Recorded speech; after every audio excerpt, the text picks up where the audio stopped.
Selama makan siang mewah, seorang anak jalanan mendekat dan menunjuk cincin seorang pengusaha wanita yang berkuasa. Dengan keyakinan ia berkata bahwa ibunya memiliki cincin yang sama persis. Wanita itu membeku. Cincin itu unik dan merupakan milik putrinya yang hilang 13 tahun lalu. Dalam hitungan detik, masa lalu kembali menghantam, dan tidak ada yang akan kembali seperti semula. Jika cerita ini menarik minat Anda, jangan lupa berlangganan saluran kami dan beritahu kami dari kota mana Anda menonton. Kita lanjutkan. Sore hari Kamis itu terasa lesu di atas Jalan Jenderal Sudirman, Jakarta Selatan. Kemacetan lalu lintas yang padat seolah tak kenal ampun. Tetapi di lantai 30, salah satu gedung pencakar langit paling megah di kawasan itu, Dewi Wulandari memandangi kota melalui jendela kantornya yang luas, laksana sedang mengamati papan catur.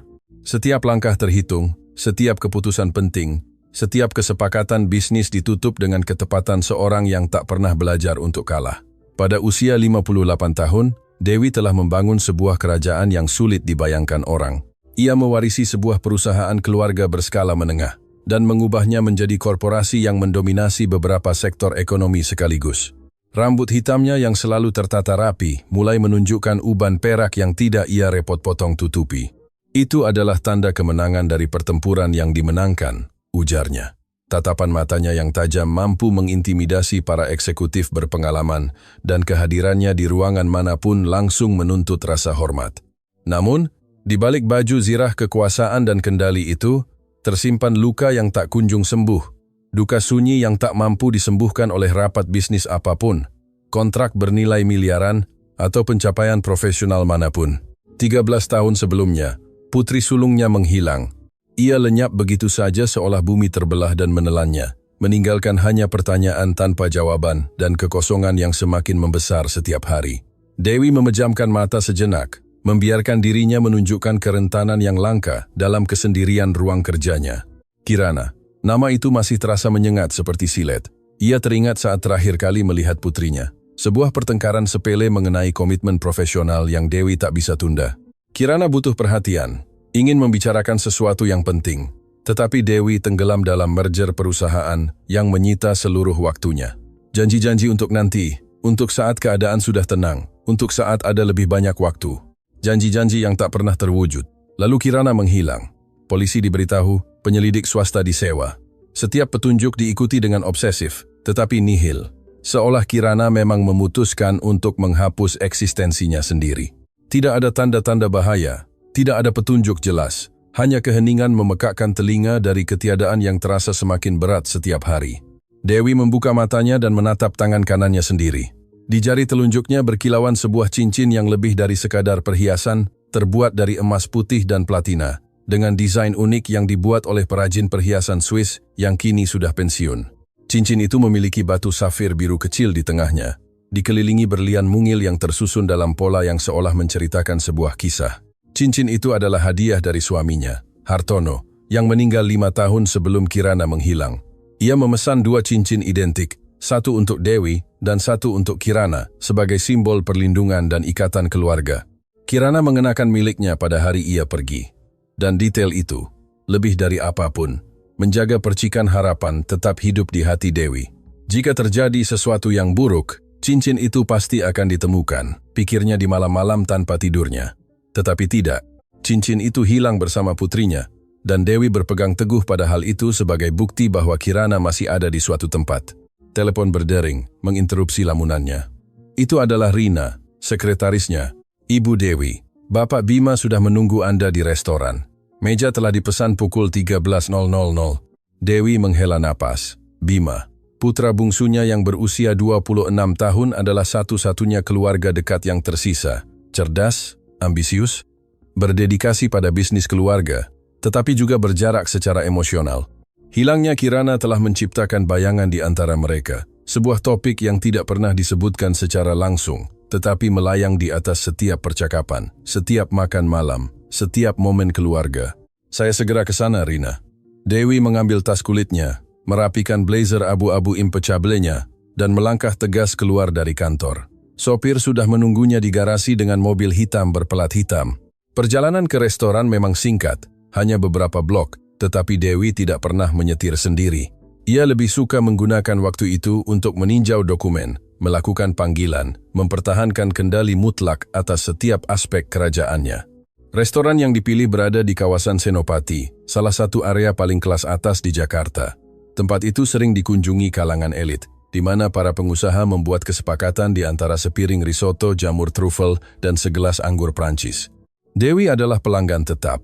Ia mengenal Maitre D dengan namanya, meja favoritnya selalu dipesan, dan ia menikmati suasana diskret dan elegan yang sangat cocok dengan citra publiknya. Bima sudah duduk ketika Dewi tiba. Tinggi, bahu lebar, dengan rambut koklat tertata apik, ia berdiri untuk menyambut dengan kecupan di pipi. Ia mengenakan setelan biru tua dan dasi yang sederhana. Citra sempurna eksekutif muda yang sukses. Bu, sedang memikirkan tawaran dari kontraktor itu. Saya rasa kita harus terima, tapi dengan beberapa syarat. Dewi duduk dan hanya mengambil menu sebagai formalitas. Ia sudah tahu apa yang akan dipesan Bima. Ia selalu memesan hal yang sama. Kita bisa diskusikan itu nanti, Bima. Sekarang kita makan siang dulu. Namun, percakapan cepat kembali ke urusan bisnis.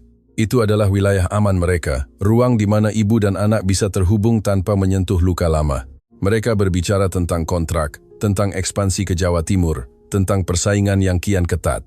Dewi mendengarkan dengan saksama, mengajukan pertanyaan yang tepat, memberikan pendapat dengan kepastian seorang yang membangun segalanya dari nol. Restoran itu penuh, seperti biasa. Para eksekutif berdasi, wanita-wanita elegan, percakapan dengan suara rendah, dan tawa yang tertahan. Itu adalah dunia terpisah, dilindungi oleh dinding kaca dan petugas keamanan diskret, yang menjamin tidak ada yang mengganggu kedamaian buatan di lingkungan itu, sampai kedamaian itu pecah. Awalnya, hanya gumaman. Beberapa orang melihat ke arah pintu dengan ekspresi tidak nyaman. Dewi tidak langsung memperhatikan, fokus pada sepiring salmon panggangnya, tetapi kemudian gerakan tiba-tiba menarik perhatiannya. Dua petugas keamanan restoran berjalan cepat menuju pintu dengan ekspresi tegang.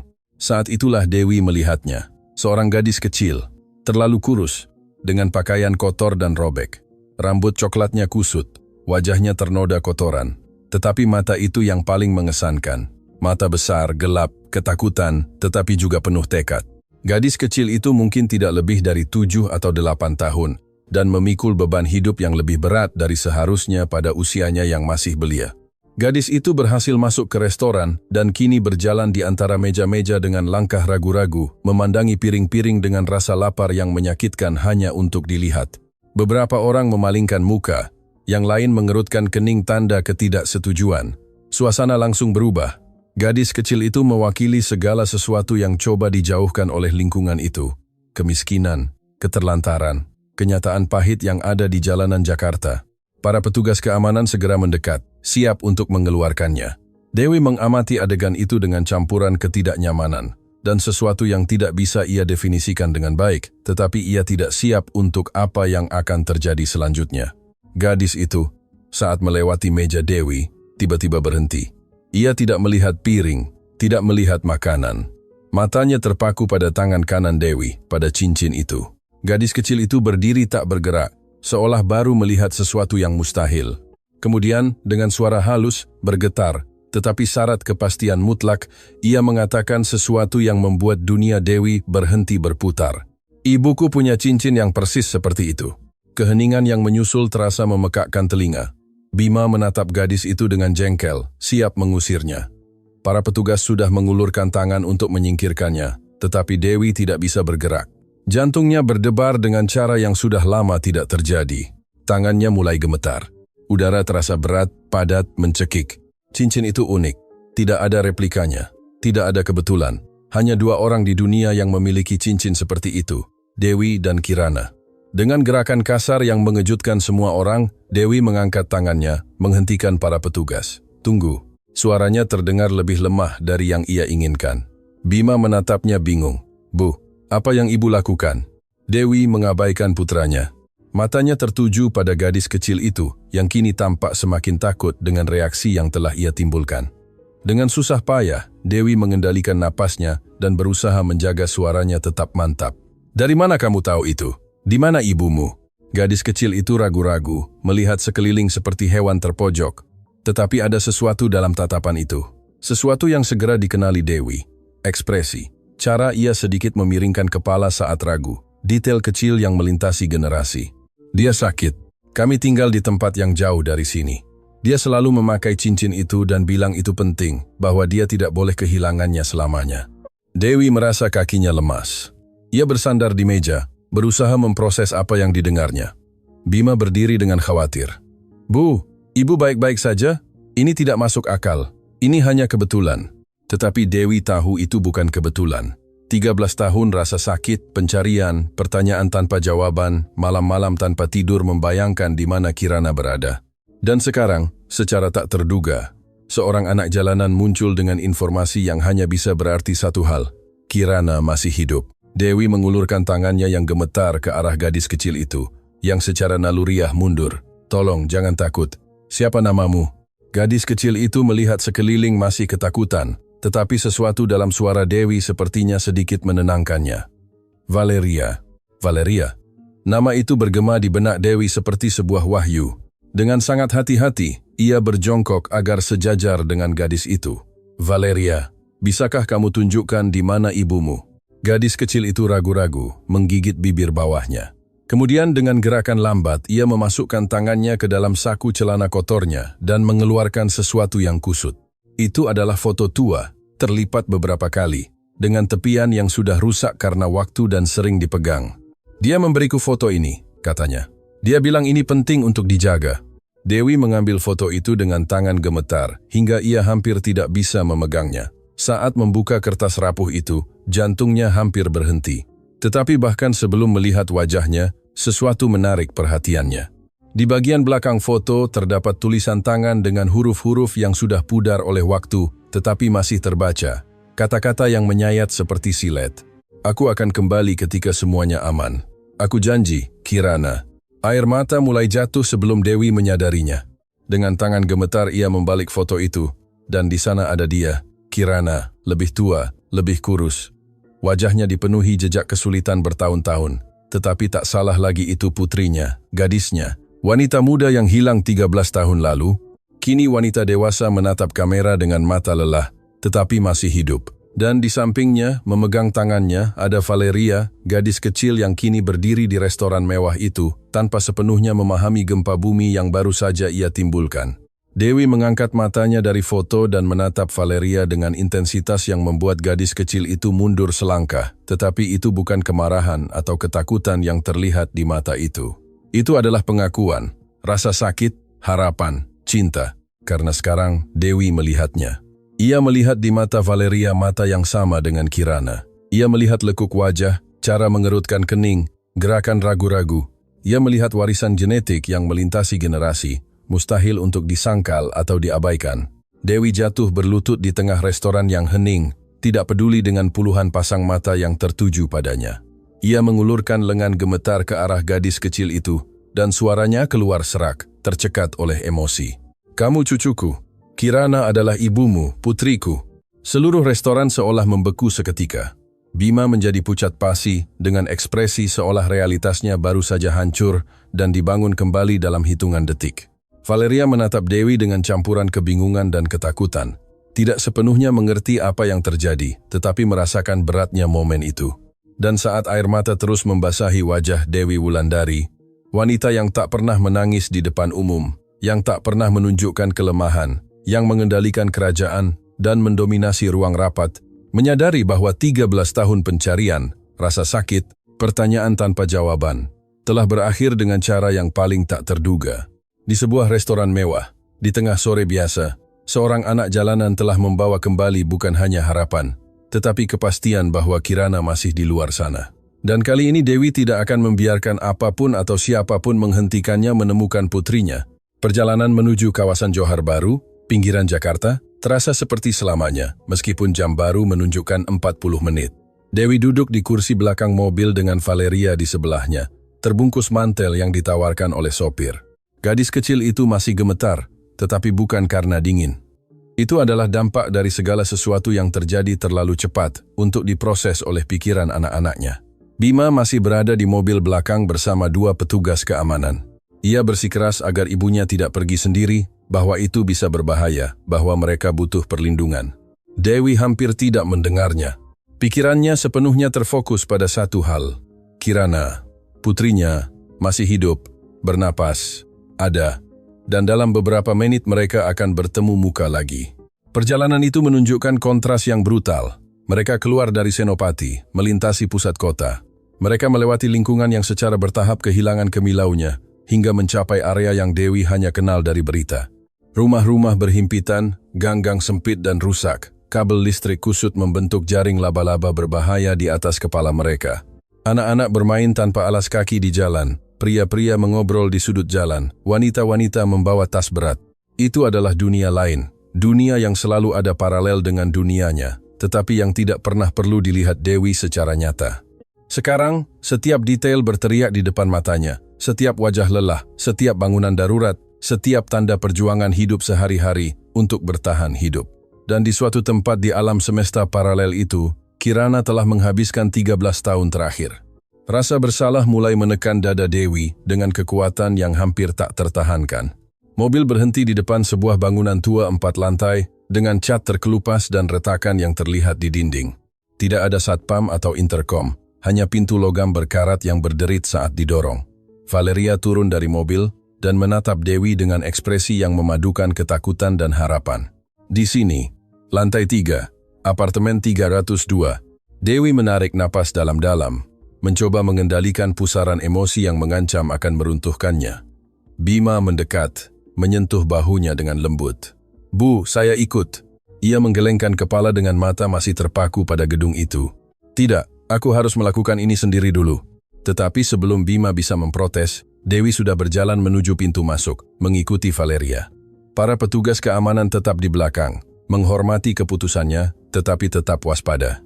Tangga sempit dan gelap, hanya diterangi oleh bola lampu redup yang berkedip-kedip. Bau lembab memenuhi udara bercampur dengan aroma masakan. Setiap langkah yang dinaiki Dewi terasa seperti penurunan simbolis ke tempat yang selalu ia abaikan, yang selalu ia pura-pura tidak ada begitu dekat dengan dunianya yang sempurna. Di lantai 3, Valeria berhenti di depan pintu kayu lapuk dengan cat biru yang hampir tidak ada lagi. Gadis kecil itu menatap Dewi seolah meminta izin, lalu mengetuk pelan. "Ibu, ini aku bawa seseorang." Ada keheningan, kemudian suara langkah kaki yang diseret. Pintu terbuka sedikit dan melalui celah itu, Dewi melihat sekilas wajah yang membuatnya merasa seolah lantai menghilang di bawah kakinya. Kirana, lebih kurus, dengan kulit pucat dan bercak kelelahan, rambut koklatnya kini panjang dan kusam, lingkaran hitam di bawah mata yang dalam menunjukkan malam-malam tanpa tidur. Tetapi itu dia, tak salah lagi, mata hijau yang sama yang Dewi lihat setiap hari dalam ingatannya, lekuk hidung yang sama, ekspresi yang menjadi lebih intens ketika terkejut atau takut. Kirana membuka mulutnya, tetapi tidak ada suara keluar. Matanya terbelalak saat mengenali wanita yang berdiri di depannya. Warna kulitnya hilang sepenuhnya.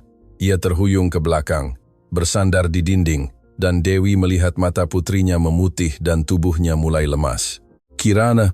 Dewi menerobos pintu dalam sedetik, berhasil menahan putrinya sebelum ia jatuh sepenuhnya.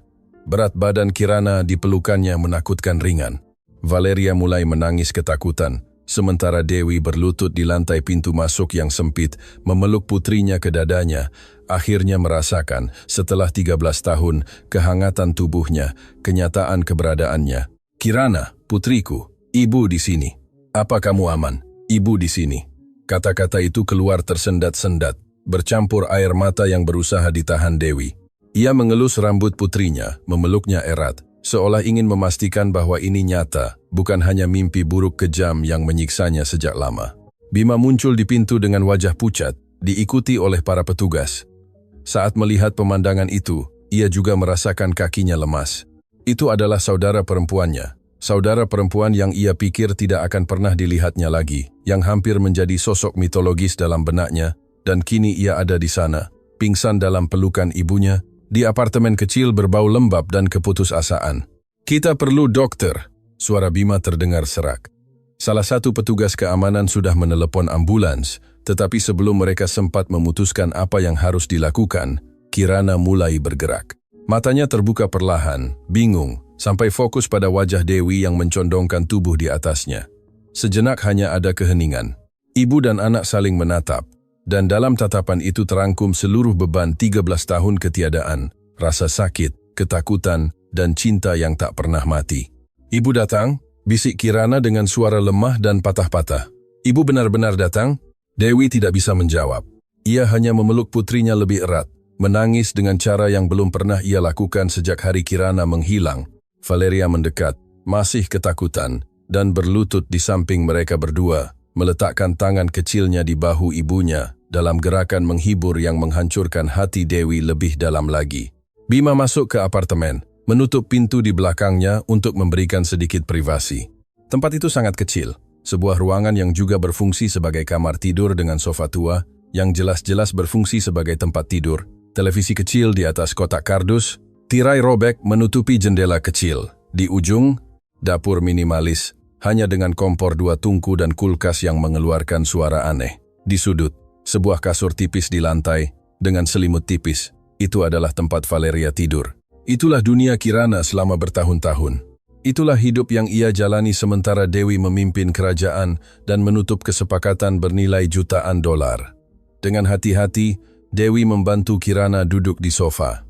Putrinya masih sangat lemah, tetapi menolak ide ambulans, bersikeras bahwa ia baik-baik saja, hanya syok. Valeria membawakan segelas air, dan Kirana meminumnya seteguk demi seteguk. Tangannya gemetar begitu hebat, sehingga Dewi harus memegangi gelasnya. Ketika akhirnya ia bisa berbicara, Kirana menatap ibunya dengan campuran emosi yang begitu kompleks, hingga hampir mustahil untuk diuraikan. "Bagaimana ibu menemukan saya?" "Itu Valeria," jawab Dewi menatap cucunya dengan rasa terima kasih yang tak terbatas. "Ia pergi ke restoran untuk meminta makanan, melihat cincin saya, dan berkata kamu punya cincin yang sama." Kirana secara naluriah menyentuh jarinya sendiri. Tempat cincin itu masih berkilauan, bahkan dengan sedikit cahaya di apartemen itu. Gerakannya begitu otomatis, begitu protektif, sehingga Dewi menyadari betapa berharganya benda itu bagi putrinya. "Aku tidak pernah melepasnya," kata Kirana pelan. "Bahkan di saat-saat terburuk. Itu satu-satunya hal yang mengikatku pada kalian. Satu-satunya bukti bahwa suatu hari aku punya keluarga." Kata-kata itu seperti pisau di hati Dewi. "Kirana, kenapa kamu pergi? Kenapa kamu menghilang? Aku mencarimu selama bertahun-tahun. Aku menyewa penyelidik terbaik, mengikuti setiap petunjuk. Aku tidak pernah berhenti mencarimu." Kirana menutup matanya dan air mata mulai mengalir di wajahnya yang kurus. "Aku tidak mau pergi, aku tidak pernah mau, tetapi aku tidak punya pilihan." Ia menarik napas dalam-dalam, seolah mengumpulkan keberanian untuk akhirnya menceritakan kebenaran yang telah ia simpan begitu lama. 13 tahun lalu, aku bertemu seorang pria yang tampak baik, yang membuatku merasa dilihat di saat aku merasa tak terlihat di rumah kita sendiri. Ibu selalu sibuk, Bu. Selalu rapat, selalu bepergian, selalu ada yang lebih penting. Aku mencoba bicara dengan ibu berkali-kali, tetapi tidak pernah ada waktu. Dewi merasakan rasa bersalah menekan dadanya lebih kuat. Pria itu mendekatiku dengan niat tersembunyi. Dia bekerja untuk orang-orang berbahaya, orang-orang yang menginginkan informasi tentang perusahaan, tentang bisnis kita. Dia memanipulasi, menggunakanku, dan ketika aku sadar, ketika aku menyadari bahwa aku telah membahayakan segalanya, bahwa dia punya dokumen, rekaman, hal-hal yang bisa menghancurkan keluarga kita, aku panik. Kirana berhenti sejenak, menyeka air matanya dengan punggung tangannya. Dia mengancamku. Dia bilang jika aku berhenti memberikan informasi, dia akan mengincar ibu, Bima, semua orang. Aku tidak tahu harus berbuat apa. Lalu aku memutuskan bahwa satu-satunya cara untuk melindungi kalian adalah menghilang. Aku membuat jejak palsu, meninggalkan petunjuk yang mengarah ke tempat yang salah. Aku memutus semua kontak, pindah kota, lalu pindah lagi. Aku hidup tanpa terlihat selama bertahun-tahun. Bima, yang selama ini diam, akhirnya angkat bicara dengan suara syarat emosi. "Tapi, kenapa kamu tidak kembali ketika semuanya berakhir? Kenapa kamu tetap menghilang selama bertahun-tahun ini?" Kirana menatap saudaranya dengan kesedihan yang mendalam. "Karena aku malu, Bima. Malu atas apa yang telah aku lakukan.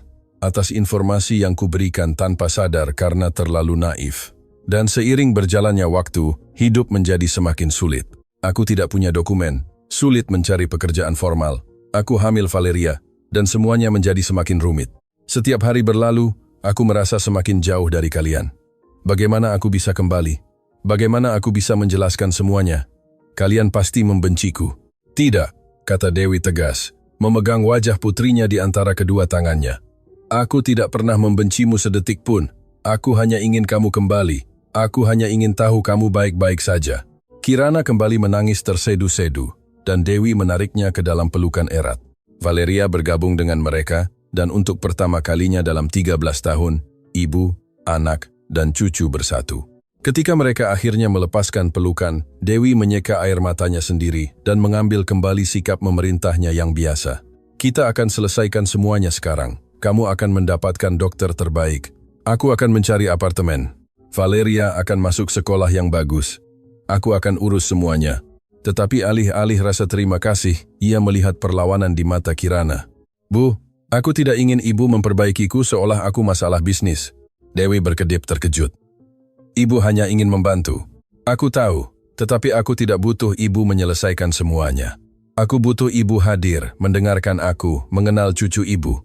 Tidak ada gunanya ibu masuk ke sini dengan solusi siap pakai dan mengharapkan segalanya kembali normal. Tidak ada yang normal sejak 13 tahun lalu, Bu. Kata-kata itu keras, tetapi perlu. Dewi merasakan dampaknya.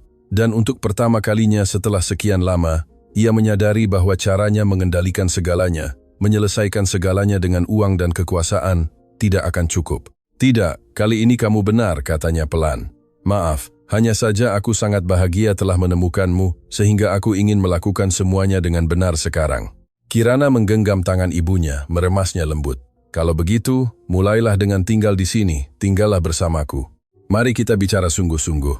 Dan itulah yang dilakukan Dewi. Ia duduk di sofa tua yang tidak nyaman itu di apartemen yang lebih kecil dari ruang ganti miliknya dan berbicara dengan putrinya. Ia berbicara tentang 13 tahun yang hilang, tentang kesulitan yang dihadapi Kirana, tentang bagaimana Valeria lahir, tentang ketakutan, rasa sakit, kebahagiaan kecil di tengah perjuangan. Bima juga ikut berpartisipasi, mengajukan pertanyaan, mengenal keponakannya yang baru ditemukannya. Valeria perlahan kehilangan rasa takutnya dan mulai berbicara, menceritakan hidupnya dengan kejujuran yang membuat orang dewasa merasa semakin kecil di hadapan begitu banyak keberanian. Ketika matahari mulai terbenam di luar, mewarnai langit oranye melalui jendela kecil, Dewi menyadari sesuatu yang mendasar. Ia tidak berada di sana untuk menyelamatkan Kirana. Ia berada di sana untuk terhubung kembali dengan putri yang tidak pernah berhenti ia cintai, tetapi yang telah ia hilangkan jauh sebelum kehilangan fisik. Ia berada di sana untuk belajar menjadi ibu lagi, dan kali ini melakukannya secara berbeda. Sebelum pergi malam itu, Dewi menggenggam tangan Kirana dan menatapnya dalam-dalam. Ibu akan melakukan ini dengan cara yang benar. Ibu janji.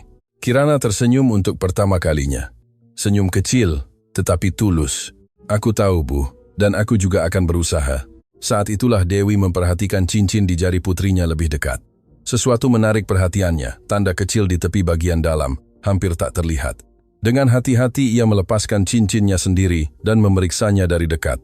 Dan saat itulah ia melihat sesuatu yang belum pernah ia perhatikan sebelumnya, ukiran kecil di bagian dalam. Kata-kata yang sangat kecil sehingga perlu memicingkan mata untuk membacanya. Ia mendekatkan cincin itu ke cahaya redup bola lampu dan berhasil menguraikannya. Napasnya tercekat. Perlindungan abadi, Ayah. Ia menatap cincin Kirana dan melihat ukiran yang sama. Itu adalah bukti akhir, definitif, tak terbantahkan. Simbol yang diciptakan Hartono bertahun-tahun lalu telah memenuhi fungsinya. Itu telah menyatukan kembali ibu dan anak. Dengan hati sesak karena emosi, Dewi memasang kembali cincin di jarinya dan menatap Kirana, Valeria, Bima keluarganya, hancur, terluka. Tetapi masih ada di sana, masih hidup, masih memiliki kesempatan untuk memulai kembali. Dan untuk pertama kalinya dalam 13 tahun, Dewi Wulandari berani percaya bahwa mungkin, hanya mungkin, masih ada waktu untuk memperbaiki apa yang telah dihancurkan. Bukan dengan uang, bukan dengan kekuasaan, tetapi dengan kehadiran, dengan pendengaran, dengan cinta sejati. Karena beberapa hal, akhirnya ia mengerti, tidak bisa dibeli atau dikendalikan. Hal itu perlu dijalani, dirasakan, dibangun hari demi hari, dengan kesabaran dan dedikasi.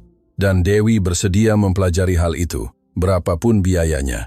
Hari-hari pertama setelah pertemuan kembali, terasa seperti berjalan di atas pecahan kaca. Setiap langkah harus diukur, setiap kata ditimbang sebelum diucapkan.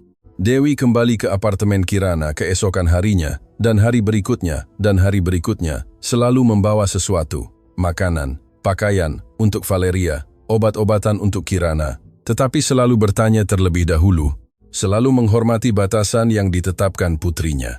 Kirana lah yang akhirnya menyarankan agar Valeria tinggal bersama Dewi. Keputusan itu tidak mudah, bahkan itu adalah salah satu hal tersulit yang harus ia lakukan seumur hidupnya. Tetapi kenyataan tidak dapat disangkal.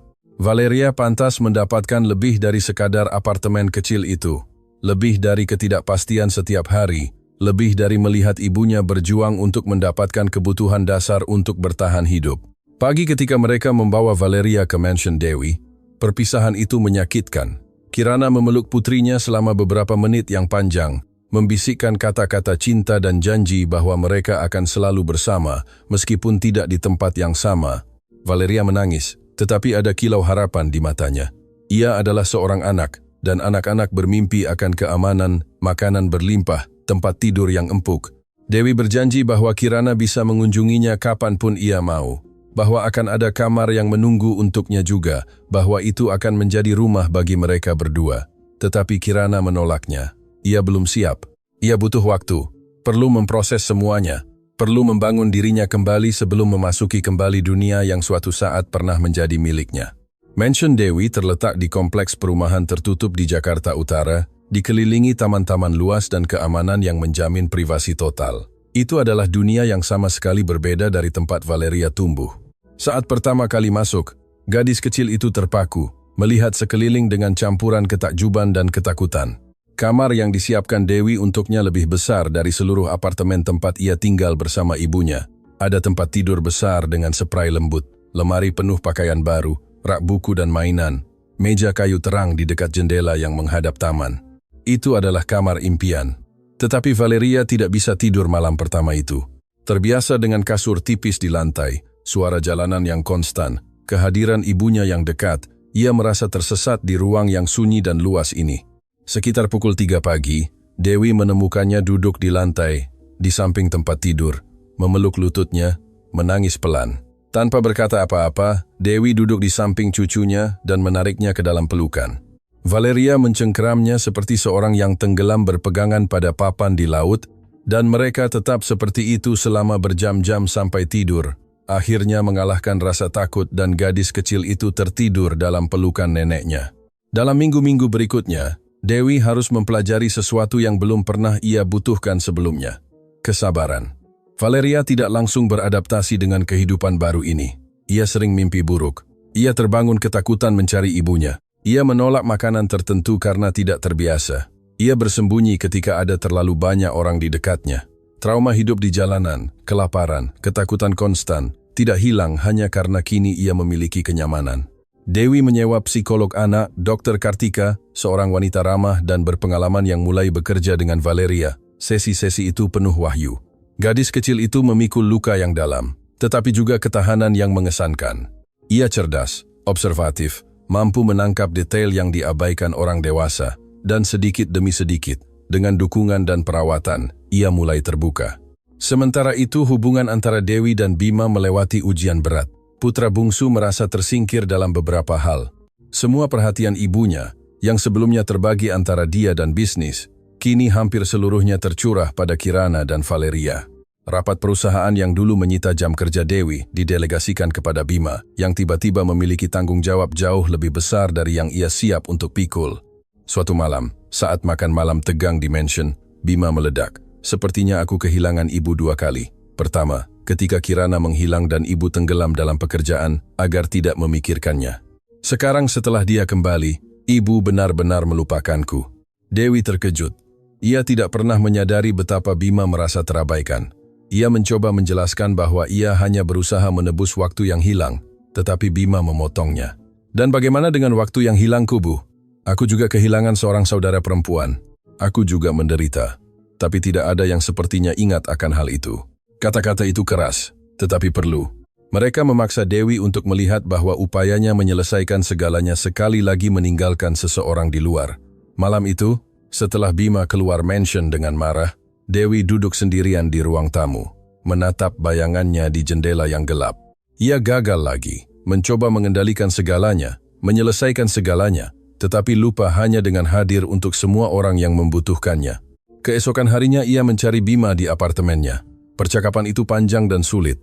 Dewi meminta maaf, mengakui kesalahannya, mendengarkan keluhan putranya tanpa menyela, dan untuk pertama kalinya mereka berhasil melakukan percakapan jujur tentang bagaimana hilangnya. Kirana telah memengaruhi mereka berdua, tentang bagaimana rasa sakit diproses dengan cara yang berbeda, tentang bagaimana keluarga tidak pernah benar-benar pulih dari trauma itu.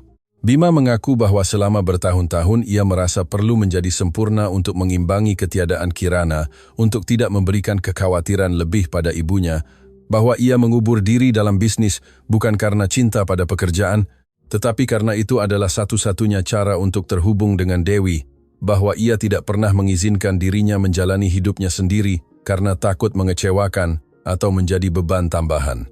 Dewi mendengarkan semuanya dengan hati hancur.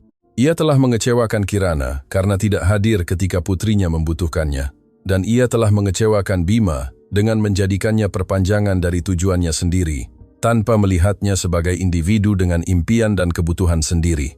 Aku tidak tahu bagaimana menjadi ibu yang baik, ia mengakui dengan suara tercekat. Aku telah menghabiskan seluruh hidupku membangun perusahaan, menutup kesepakatan, memenangkan pertempuran profesional, tetapi dengan kalian aku selalu gagal. Bima mengambil tangan ibunya, dan untuk pertama kalinya dalam beberapa tahun, membiarkan dirinya rentan di hadapannya. Kalau begitu, mari kita belajar bersama. Belum terlambat. Percakapan itu menandai titik balik. Dewi dan Bima mulai bertemu mingguan bukan untuk membicarakan bisnis, tetapi hanya untuk berbicara tentang perasaan, ketakutan, harapan. Awalnya aneh dan canggung, tetapi sedikit demi sedikit menciptakan jembatan yang telah lama hancur. Sementara itu Kirana berjuang untuk membangun kembali hidupnya. Dewi bersikeras membantunya secara finansial, tetapi Kirana hanya menerima yang dasar. Sebuah apartemen sederhana, namun layak di lingkungan yang lebih baik. Bantuan untuk mendapatkan dokumen baru, konsultasi medis untuk mengatasi masalah kesehatan yang terabaikan selama bertahun-tahun, tetapi ia menolak apapun yang lebih dari itu. Aku perlu melakukan beberapa hal sendiri, jelasnya kepada ibunya selama salah satu kunjungan. Aku perlu membuktikan pada diriku sendiri bahwa aku bisa. Bukan karena aku tidak percaya pada ibu, tetapi karena aku perlu menemukan diriku kembali. Dewi belajar menghormati hal itu, bahkan ketika setiap serat tubuhnya berteriak untuk menyelesaikan segalanya, untuk mempermudah segalanya, untuk menggunakan kekuasaan dan uangnya untuk membuka semua pintu. Tetapi ia sedang belajar bahwa cinta sejati terkadang berarti memberi ruang, bahkan ketika itu menyakitkan. Valeria mulai bersekolah di sekolah swasta dekat mansion. Awalnya sulit. Ia tertinggal beberapa tahun dari anak-anak lain seusianya dan perbedaan sosial ekonomi sangat besar. Anak-anak lain berasal dari keluarga kaya, dengan kehidupan istimewa sejak lahir.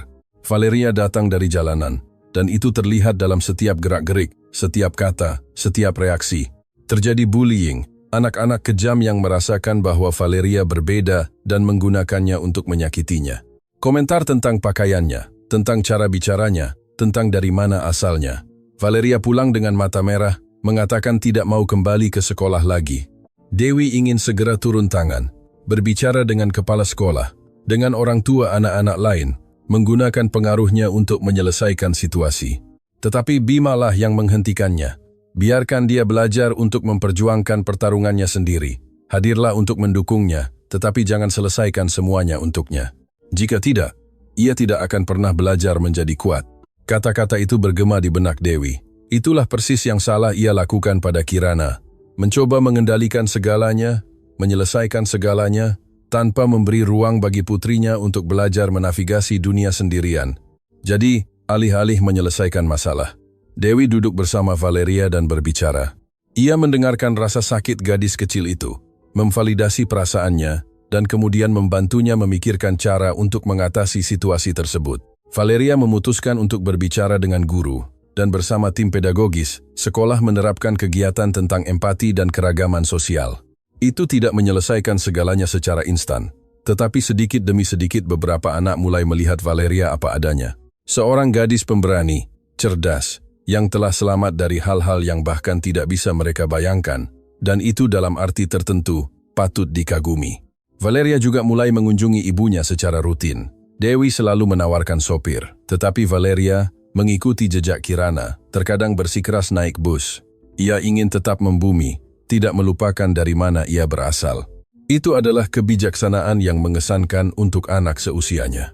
Kunjungan antara ibu dan anak adalah puncak dari Minggu Valeria. Mereka berbicara berjam-jam, bermain.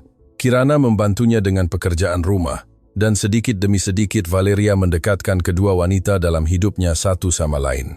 Ia menceritakan kepada Dewi tentang percakapannya dengan Kirana, dan ia menceritakan kepada Kirana tentang hari-hari di mansion. Valeria lah yang menyarankan makan malam keluarga, makan malam sederhana, tanpa formalitas, di mansion. Dewi, Kirana, Bima, dan Valeria. Keempatnya bersama untuk pertama kalinya dalam 13 tahun. Dewi gugup seperti sebelum rapat bisnis apapun. Ia memesan makan malam khusus, tetapi tidak berlebihan. Ia ingin Kirana merasa nyaman, tidak terintimidasi. Ia memilih pakaian kasual, meminta para pegawai bersikap diskret. Ia membuat suasana senyaman mungkin. Ketika Kirana tiba malam itu mengenakan gaun sederhana yang dibantu Valeria untuk pilih, Dewi merasakan hatinya sesak. Putrinya terlihat lebih cantik, lebih sehat daripada beberapa bulan lalu. Warna telah kembali ke wajahnya. Matanya lebih hidup. Ia sedang pulih. Makan malam dimulai dengan tegang. Semua orang sangat sadar bahwa ini adalah momen penting, bahwa kata yang salah dapat merusak jembatan rapuh yang sedang dibangun.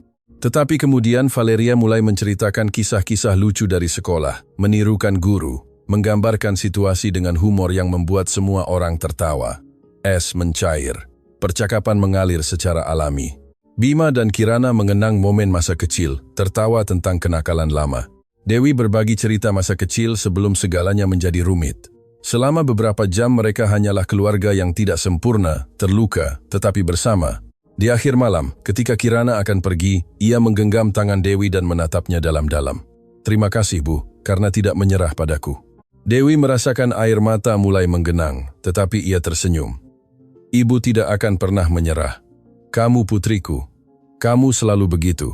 Mereka berpelukan di depan pintu mansion, dan untuk pertama kalinya dalam 13 tahun, pelukan itu tidak membawa beban perpisahan. Itu memiliki rasa awal yang baru. Ketika Kirana pergi, Dewi kembali ke dalam rumah dan menemukan Bima dan Valeria sedang mengobrol di ruang tamu. Putra dan cucunya sedang menciptakan ikatan mereka sendiri. Generasi baru keluarga belajar untuk terhubung dengan cara yang lebih sehat. Dewi bergabung dengan mereka di sofa, dan ketiganya duduk di sana dalam keheningan yang nyaman, hanya menikmati kebersamaan satu sama lain. Mereka tidak membutuhkan kata-kata, kehadiran sudah cukup. Malam itu, sebelum tidur, Dewi melepaskan cincin di jarinya dan mengamatinya di bawah cahaya lampu.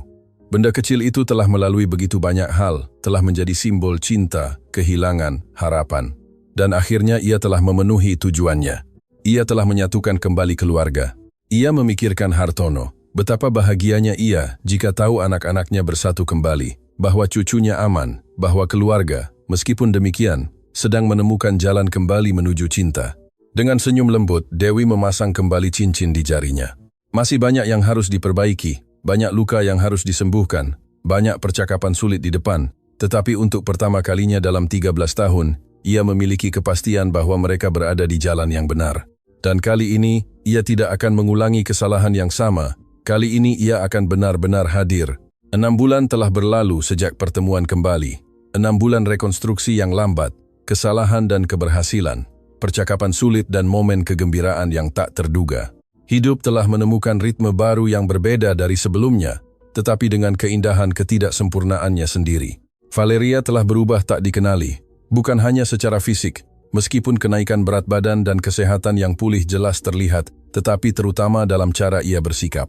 Gadis ketakutan yang masuk ke restoran, meminta makanan telah berubah menjadi gadis yang percaya diri, ingin tahu, penuh impian. Ia masih memikul bekas luka dari masa lalu. Terkadang ia terbangun karena mimpi buruk. Ada hari-hari ketika ia lebih pendiam, tetapi ia telah belajar untuk berbicara tentang perasaannya, untuk meminta bantuan ketika ia membutuhkannya. Sekolah telah menjadi tempat ia bersinar. Setelah berbulan-bulan kelas tambahan dan banyak usaha, Valeria berhasil menyusul teman-teman sebayanya. Lebih dari itu, ia menemukan bakat. Ia berbakat seni. Ia menghabiskan waktu berjam-jam menggambar, menciptakan cerita melalui gambar. Guru seni, Ibu Rina, melihat potensi khusus dalam dirinya dan mulai mendorongnya. memberinya perhatian individual, dan menyarankan agar gambarnya dipamerkan di lorong-lorong sekolah. Di mansion, Valeria telah mengubah sudut kamarnya menjadi studio kecil. Krayon, cat, kuas, kertas dari segala jenis tersebar di atas meja yang dibuat khusus oleh Dewi untuknya. Dan di sanalah Valeria menghabiskan waktu berjam-jam menciptakan dunia utuh di atas kertas. Ia menggambar keluarga yang bersatu, menggambar kenangan hidup bersama ibunya, menggambar impian untuk masa depan. Suatu hari, saat sarapan, Valeria mengumumkan bahwa ia ingin memberikan kejutan untuk Kirana. Ia sedang mengerjakan album gambar yang menceritakan perjalanannya sejak mereka berpisah hingga bertemu kembali. Ia ingin menghadiahkannya kepada ibunya untuk ulang tahunnya yang akan datang. Dewi mengamati cucunya dengan bangga dan emosi. Gadis kecil itu telah mengajarinya begitu banyak tentang keberanian, ketahanan, tentang cinta tanpa syarat. Valeria tidak pernah menyalahkan Kirana atas kesulitan yang mereka alami. Ia tidak pernah merasakan kemarahan atau kebencian, hanya cinta murni dan sederhana. Sementara itu, Kirana melanjutkan jalan rekonstruksinya.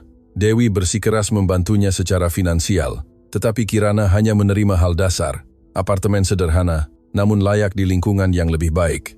Bantuan untuk mendapatkan dokumen baru, konsultasi medis untuk mengobati masalah kesehatan yang terabaikan selama bertahun-tahun, tetapi ia menolak segala sesuatu yang lebih dari itu.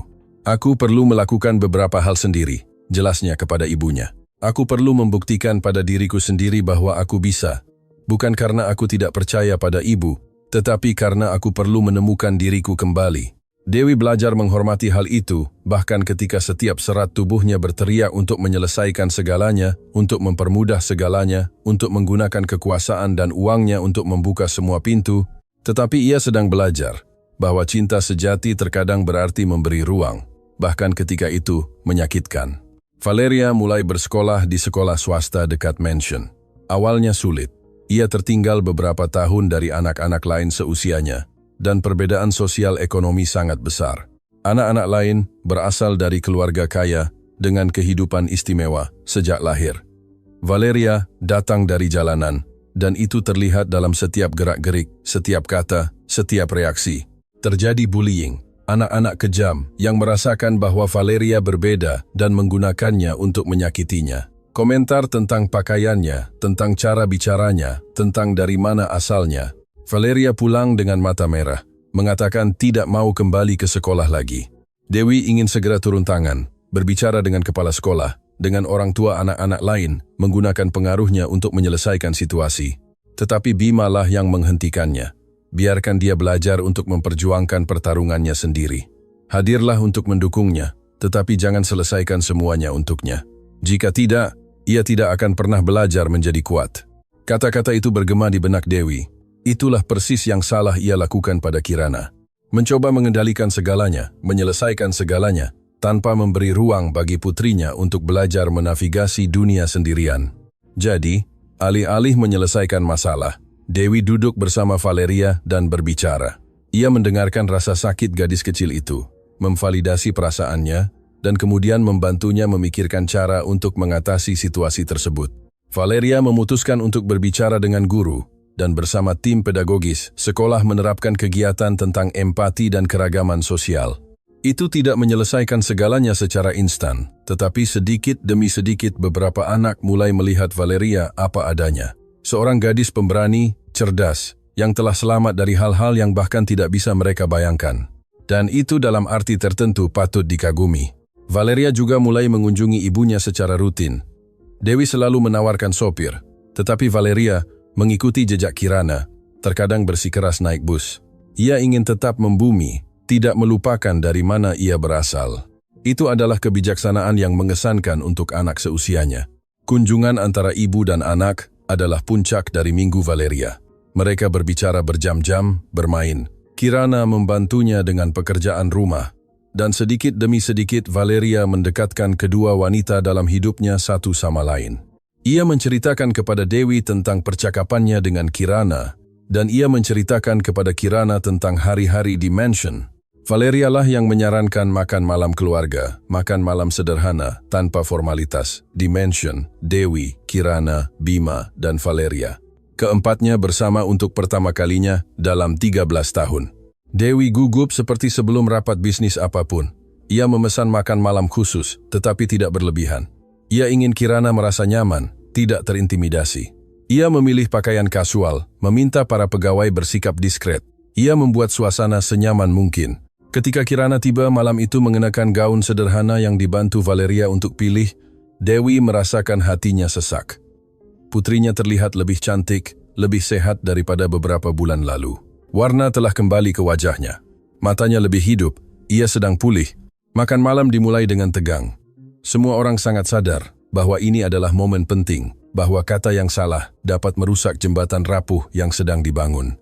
Tetapi kemudian Valeria mulai menceritakan kisah-kisah lucu dari sekolah, menirukan guru, menggambarkan situasi dengan humor yang membuat semua orang tertawa.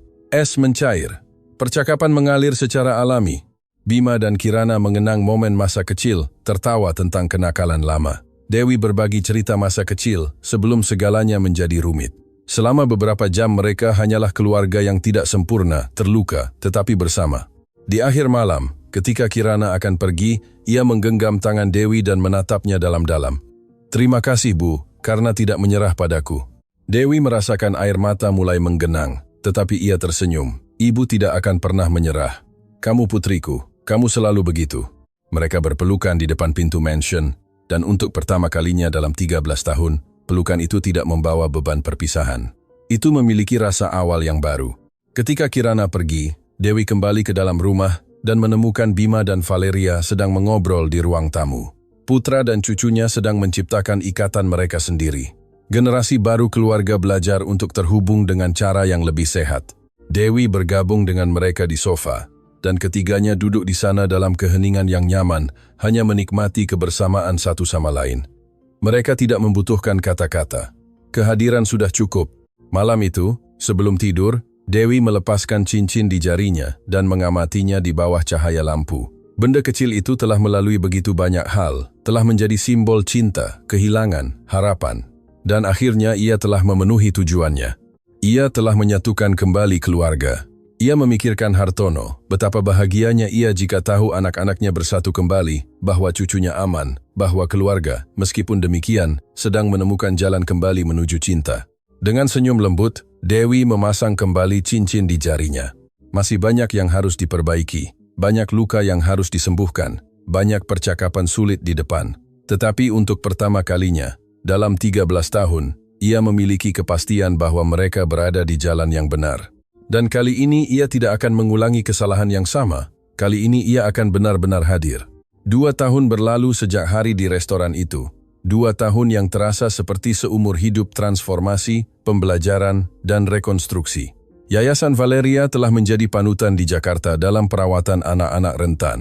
Apa yang dimulai sebagai proyek pribadi Dewi telah berubah menjadi organisasi yang kuat, dengan tim yang berdedikasi, kemitraan strategis, dan hasil nyata yang mengubah kehidupan setiap hari.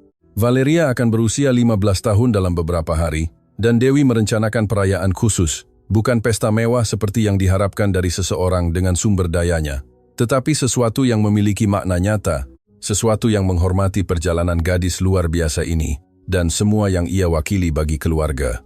Kantor pusat yayasan berada di gedung yang direnovasi di pusat Jakarta, berlokasi strategis untuk memudahkan akses bagi keluarga yang dibantu.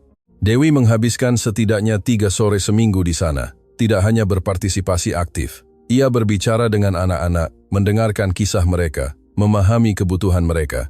Setiap wajah yang ia lihat adalah pengingat akan apa yang telah dialami Valeria, dan itu membuatnya tetap termotivasi di hari-hari sulit. Kirana telah menjadi jiwa yayasan itu.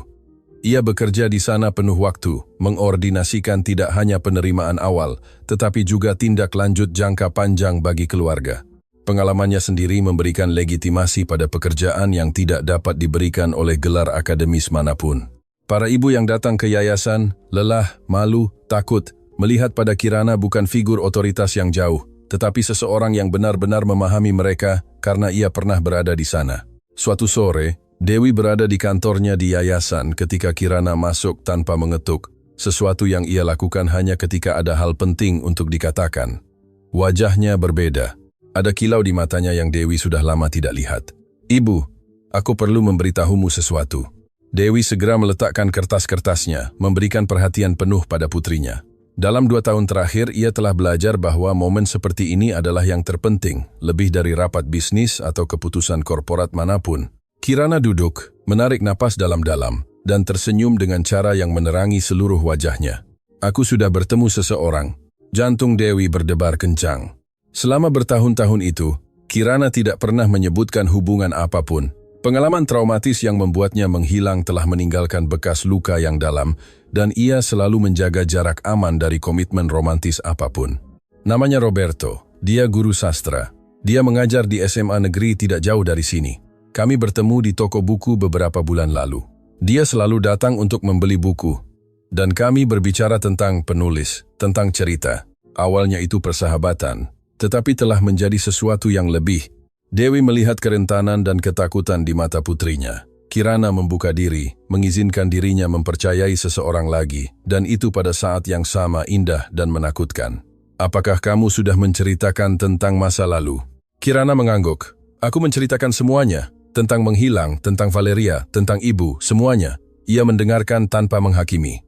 Dia bilang masa lalu seseorang tidak menentukan siapa dia hari ini. Dia bilang aku adalah salah satu wanita paling berani yang dia kenal. Air mata mulai mengalir di wajah Dewi. Melihat putrinya mengizinkan dirinya bahagia lagi, mengizinkan dirinya mempercayai seseorang, adalah salah satu hal terindah yang pernah ia saksikan. Ibu ingin sekali bertemu dengannya. Kirana tersenyum lega. Dia juga ingin bertemu ibu. Dan Valeria, dia tahu betapa pentingnya dia bagiku.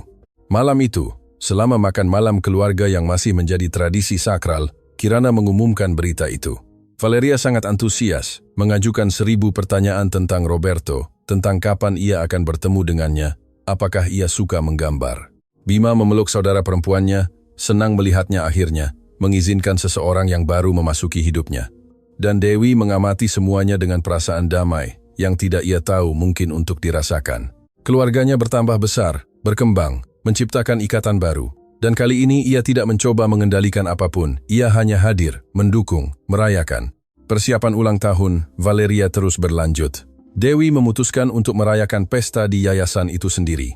Mengundang tidak hanya keluarga dan teman dekat, tetapi juga anak-anak yang dibantu oleh organisasi tersebut. Ia ingin itu menjadi perayaan inklusif, yang menunjukkan bahwa semua anak, terlepas dari asal mereka, layak mendapatkan kegembiraan dan pengakuan. Valeria berpartisipasi dalam setiap detail perencanaan. Ia memilih tema yang mencerminkan siapa dirinya, seni, dan transformasi. Ia meminta dinding yayasan diubah sementara menjadi galeri, memamerkan tidak hanya gambarnya sendiri, tetapi juga karya anak-anak lain. Ia ingin hari itu merayakan bukan hanya dirinya, tetapi semua orang yang telah menemukan harapan melalui yayasan. Bima, yang sudah memasuki tahun kedua psikologi dan magang di yayasan itu sendiri, mengatur kegiatan permainan untuk anak-anak. Ia membuat stasiun melukis, mendongeng, permainan kooperatif. Ia telah menemukan tujuannya dan terlihat betapa bahagianya ia. Ia mulai berkencan dengan seorang teman kuliah, Clara, seorang wanita muda yang berdedikasi dan baik hati yang sangat cocok dengan keluarga itu. Pada malam sebelum ulang tahun, Dewi berada di rumah menyelesaikan beberapa detail ketika teleponnya berdering. Itu adalah nomor tak dikenal. Ragu-ragu, ia menjawab. Halo, suara di seberang sana adalah suara pria. Ragu-ragu. Nyonya Dewi Wulandari. Nama saya Roberto Santoso. Saya pacar Kirana. Ia memberi saya kontaknya. Dewi tersenyum. Roberto terdengar gugup dan ada sesuatu yang menawan dalam hal itu. Halo Roberto, Kirana sudah banyak bercerita tentangmu. Ada jeda, lalu Roberto melanjutkan dengan suara lebih mantap. Nyonya Dewi, saya tahu ini mungkin terlalu cepat, tetapi saya menelepon karena saya ingin melakukan segala sesuatunya dengan benar. Saya jatuh cinta pada putri ibu. Saya ingin meminta restu ibu untuk menikahinya, tetapi saya tidak ingin melakukannya tanpa restu ibu. Kirana telah melalui banyak hal, dan saya tahu betapa pentingnya keluarga bagi dia. Jadi, pertama-tama saya perlu bicara dengan ibu. Dewi merasakan matanya berkaca-kaca. Pria yang belum pernah ia temui secara pribadi ini menunjukkan rasa hormat dan perhatian yang menyentuh hatinya. Roberto, tidak perlu memanggilku Nyonya. Dan ya, ibu memberimu restu. Siapapun yang membuat putriku tersenyum dengan cara yang begitu istimewa berhak mendapatkan semua kebahagiaan di dunia. Ia mendengar desahan lega di seberang telepon. Terima kasih banyak. Saya akan melamarnya saat ulang tahun Valeria. Jika tidak masalah. Kirana bilang itu akan menjadi waktu yang sempurna dikelilingi keluarga. Dewi setuju dengan gembira. Menyambut transformasi lain. Awal yang baru. Bukti lain bahwa hidup selalu menemukan cara untuk memberi kejutan. Hari ulang tahun tiba dengan cuaca cerah dan indah. Yayasan telah berubah. Balon warna-warni, spanduk yang dibuat oleh anak-anak sendiri, meja penuh makanan, musik lembut terdengar di latar belakang. Tetapi yang paling menonjol adalah dinding yang tertutup seni, gambar, lukisan, kolase. Masing-masing menceritakan kisah tentang mengatasi kesulitan, harapan, dan impian. Valeria bangun pagi, bersemangat. Ia mengenakan gaun biru muda yang ia bantu pilih sendiri, sederhana dan cantik. Ketika ia turun untuk sarapan, ia menemukan Dewi, Kirana, Bima, dan bahkan Roberto yang diundang untuk berpartisipasi dalam perayaan pagi keluarga itu. Roberto tinggi, berkacamata, dengan senyum ramah dan mata yang menunjukkan kecerdasan dan kebaikan. Saat bertemu Dewi, ia menyambut dengan hormat, tetapi tanpa sikap rendah hati, dan saat bertemu Valeria, ia berjongkok agar sejajar dengannya dan mengatakan bahwa ia sudah mendengar cerita luar biasa tentangnya. Valeria langsung menyukainya. Ia memiliki bakat untuk merasakan kapan orang tulus, dan Roberto tulus. Pesta dimulai pada pertengahan sore. Anak-anak dari segala usia berlarian di sekitar tempat itu, tertawa, bermain, menikmati momen itu. Banyak dari mereka adalah yang dibantu oleh yayasan. Mereka berasal dari keluarga yang berjuang untuk keluar dari kerentanan. Melihat anak-anak itu bahagia, merasa dilibatkan, dihargai, adalah perwujudan dari semua yang telah diusahakan Dewi selama 2 tahun terakhir. Keluarga dan teman dekat juga hadir. Eksekutif dari perusahaan Dewi, guru Valeria, staf yayasan, semuanya berkumpul dalam perayaan yang melampaui kelas sosial dan perbedaan. Persis seperti yang diinginkan Valeria. Ketika tiba waktunya untuk kue, semua orang berkumpul. Dewi telah memesan kue spesial yang dihias dengan gambar-gambar paling ikonik Valeria. Gadis kecil itu meniup lilin dikelilingi oleh semua orang yang ia cintai. Dan tepuk tangan yang hangat dan tulus terdengar, tetapi kejutan besar masih akan datang. Min. Dewi meminta perhatian dan memanggil Valeria ke tengah ruangan. Dengan senyum penuh emosi, ia mengeluarkan kotak beludru biru kecil dari sakunya. Valeria, sejak hari kamu masuk ke restoran itu dan mengubah hidup kami, kamu adalah cahaya, keberanian, dan inspirasi. Kamu telah mengajari kami tentang ketahanan, tentang cinta tanpa syarat, tentang mengubah rasa sakit menjadi tujuan. Hari ini, di ulang tahunmu yang ke-15, Ibu ingin memberimu sesuatu yang istimewa. Dewi membuka kotak itu, memperlihatkan sebuah cincin. Itu tidak sama dengan cincin yang dimiliki Dewi dan Kirana, tetapi memiliki elemen dari keduanya. Desainnya baru, dibuat khusus untuk Valeria, tetapi menggabungkan safir biru dan berlian dalam pola yang jelas berdialog dengan cincin asli. Cincin ini melambangkan masa lalu, masa kini, dan masa depan. Ini melambangkan perjalanan keluarga kita, rasa sakit yang kita atasi, cinta yang membuat kita tetap bersatu bahkan dalam jarak, dan harapan yang memandu kita menuju hari esok. Cincin ini milikmu, Valeria. Dan dengannya ibu ingin mengatakan bahwa kamu bukan hanya cucu ibu, kamu adalah pahlawanku. Valeria menangis ketika Dewi memasang cincin di jarinya. Itu adalah momen emosi murni, dan tidak ada mata yang kering di ruangan itu. Kirana memeluk putrinya dan ibunya secara bersamaan, dan Bima bergabung dalam pelukan, menciptakan lingkaran cinta dan terima kasih. Tetapi sore itu masih menyimpan kejutan lain. Ketika emosi sedikit mereda, Roberto mendekati tengah ruangan meminta perhatian. Ia tampak gugup, tetapi bertekad. Saya tahu hari ini adalah hari Valeria, dan saya sama sekali tidak ingin mencuri perhatiannya. Tetapi Valeria memberi saya izin untuk melakukan sesuatu yang penting hari ini di hadapan Anda semua. Ia berbalik menghadap Kirana, yang menatapnya bingung, tidak mengerti apa yang terjadi. Roberto menggenggam tangannya, dan di hadapan tatapan penuh perhatian semua orang, ia berlutut. Kirana, sejak hari aku bertemu denganmu, hidupku mendapatkan makna baru. Kamu telah mengajariku tentang keberanian, tentang awal yang baru, tentang cinta sejati. Kekuatanmu menginspirasiku setiap hari, dan aku tidak bisa membayangkan masa depanku tanpamu. Ia mengeluarkan kotak kecil dari sakunya, membukanya untuk mengungkapkan cincin sederhana namun indah. Maukah kamu menikah denganku? Kirana benar-benar terkejut. Tangannya gemetar, air mata mengalir bebas di wajahnya. Ia melihat Valeria, yang tersenyum dan memberi isyarat persetujuan yang penuh semangat. Ia melihat Dewi, yang memegang dadanya karena emosi. Ia melihat Bima yang tersenyum lebar. Dan kemudian ia kembali menatap Roberto. Dan dengan suara tercekat tetapi tegas, ia menjawab, "Ya, 1000 kali ya." Ruangan itu meledak dalam tepuk tangan dan sorak-sorai kegembiraan. Roberto menyematkan cincin di jari Kirana dan menariknya untuk berciuman sementara semua orang bersorak. Valeria berlari memeluk ibu dan calon ayah tirinya, dan sekali lagi keluarga itu bersatu dalam pelukan kolektif yang penuh cinta. Pesta berlanjut hingga malam tiba, dengan lebih banyak tawa, lebih banyak cerita, lebih banyak perayaan.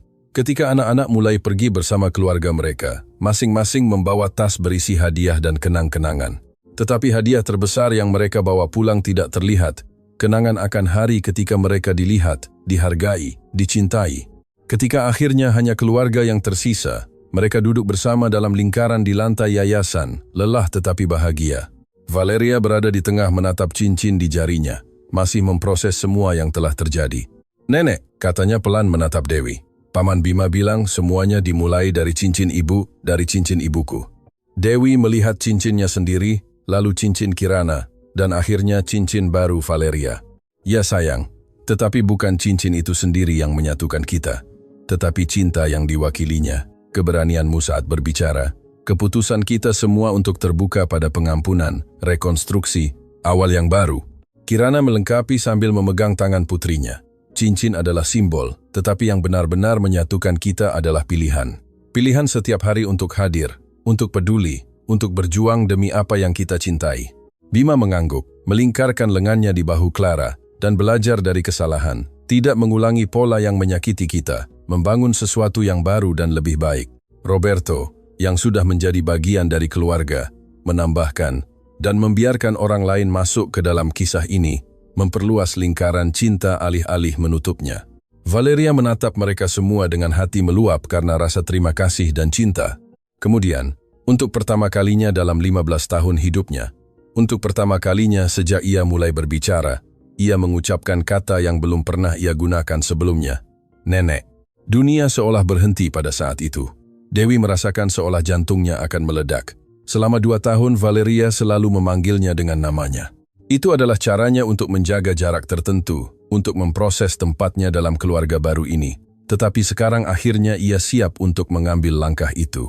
"Nenek, terima kasih untuk segalanya, karena telah menemukan saya, karena tidak menyerah pada ibu, karena melakukan semua ini." Dewi menariknya ke dalam pelukan erat, menangis tanpa menahan diri. Kirana juga menangis bahagia, melihat koneksi antara ibu dan anak akhirnya lengkap. Dan semua orang di sana mengerti bahwa inilah klimaks sejati dari perjalanan itu. Bukan pertemuan kembali di restoran, bukan rekonstruksi keluarga, tetapi momen ketika semua orang akhirnya menerima peran mereka, tempat mereka, dan memilih untuk membangun sesuatu yang baru bersama. Malam itu, ketika semua orang sudah pergi dan Dewi sendirian di rumah, ia duduk di kursi favoritnya dan menatap langit berbintang Jakarta melalui jendela. Ia memikirkan Hartono, berharap ia bisa melihat apa yang telah dimulai oleh cincin yang ia pesan. Ia memikirkan perjalanan mustahil yang mereka tempuh, rasa sakit yang mereka hadapi, kemenangan yang mereka taklukkan, dan ia menyadari sesuatu yang mendasar. Hidup memiliki cara yang aneh untuk mengajarkan kita pelajaran yang perlu kita pelajari. Ia menghabiskan puluhan tahun membangun kerajaan, mengumpulkan kekuasaan, mengendalikan setiap variabel. Tetapi pelajaran terpenting datang dari seorang anak jalanan yang mendekatinya di sebuah restoran dan mengucapkan kalimat sederhana yang mengubah segalanya. "Ibuku punya cincin yang persis seperti itu." Momen pengakuan itu memulai reaksi berantai yang mengubah tidak hanya keluarga Dewi, tetapi juga ratusan keluarga lain melalui yayasan. Itu menunjukkan bahwa tidak perlu menjadi sempurna untuk membuat perbedaan. Hanya perlu hadir, bersedia, terbuka. Dewi menatap cincin di jarinya berkilauan lembut di bawah cahaya redup ruangan. Cincin itu telah memenuhi perannya, melindungi, menghubungkan, membimbing, dan kini ada generasi cincin baru. Cincin Valeria melambangkan harapan dan masa depan. Cincin Kirana segera disertai dengan cincin kawin dengan Roberto, melambangkan awal yang baru dan kesempatan kedua. Kisah itu bisa memiliki begitu banyak akhir yang berbeda, bisa berakhir dengan tragedi, kehilangan definitif, kebencian yang tak teratasi, tetapi tidak berakhir seperti itu. Itu berakhir dengan keluarga yang dibangun kembali, tidak sempurna, tetapi bersatu, berakhir dengan cinta, pengampunan, dan tujuan. Dan sementara Dewi akhirnya membiarkan dirinya beristirahat, mengetahui bahwa hari berikutnya akan membawa tantangan baru, tetapi juga kegembiraan baru, ia membisikkan rasa terima kasih terakhir kepada alam semesta. Terima kasih telah memberiku kesempatan kedua, karena telah mengajariku bahwa tidak pernah terlambat untuk berubah, karena telah menunjukkan kepadaku bahwa warisan sejati bukanlah bisnis yang kita bangun, tetapi kehidupan yang kita sentuh. Cincin itu bersinar sekali lagi seolah setuju, dan Dewi akhirnya tersenyum dalam damai. Tamat, para pendengar yang terkasih. Kami harap kisah Dewi, Kirana, dan Valeria telah menyentuh hati Anda. Jika Anda terharu dengan perjalanan pertemuan kembali, pengampunan, dan rekonstruksi keluarga ini, tinggalkan like, berlangganan saluran kami, dan beritahu kami di kolom komentar momen mana yang paling membekas bagi Anda. Apakah itu pertemuan di restoran, keberanian Valeria, atau transformasi Dewi? Setiap hari kami menyajikan kisah-kisah intens seperti ini yang mengungkapkan sisi terdalam jiwa manusia dan mengingatkan kita bahwa selalu ada harapan untuk memulai kembali. Kami menanti Anda di episode berikutnya dengan kisah lain yang akan menggugah emosi Anda dan membuat Anda merenungkan kekuatan cinta dan keluarga.